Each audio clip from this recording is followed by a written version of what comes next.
Olá pessoal, no dia 7 de setembro comemoramos a independência do Brasil e hoje eu vou apresentar um pouco da história do nosso país para entendermos melhor esse fato histórico. Em 22 de abril de 1500, o Brasil foi descoberto pelos portugueses que erraram a rota de navegação quando iam às Índias e acabaram encontrando o Brasil. Mas os índios já viviam aqui e chamavam nossa terra de Pindorama.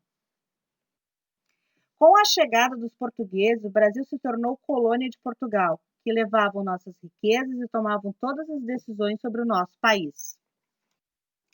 Portugal levava todas as riquezas do Brasil, como ouro, pau-brasil, pedras preciosas e tudo mais que encontrassem em nossas terras. Em 1808, o rei de Portugal veio para o Brasil com toda a família real após Napoleão Bonaparte ameaçar invadir o seu país. Alguns anos depois, Dom João e Carlota Joaquina, os pais de Dom Pedro, voltaram para Portugal.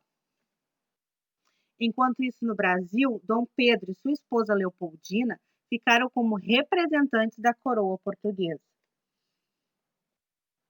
Depois de crescer no Brasil, Dom Pedro se apaixonou pelo Brasil e por seu povo. No final de 1821, Dom João queria o total poder do Brasil e escreveu uma carta a seu filho. Pedro, volte logo a Portugal, pois tenho planos melhores para o Brasil. Depois de muito pensar, Pedro disse que não queria voltar e que queria o Brasil como um país independente. O povo o aclamou, comemorou, vibrou e esse dia ficou marcado como o dia do fico. Mas o pai de Pedro não gostou dessa decisão e criou-se uma rixa entre os dois países.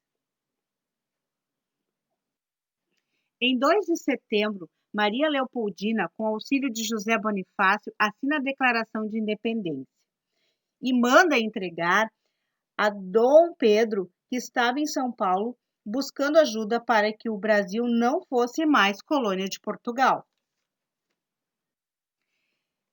Em 7 de setembro, após saber da declaração, às margens do rio Ipiranga, Dom Pedro bradou: Independência ou morte!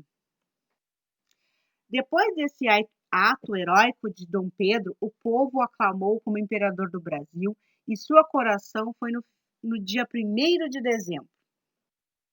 Mas somente 2 anos depois, em 1824, a independência do Brasil foi reconhecida por Portugal. Essa é um pouco da história contada sobre o nosso país.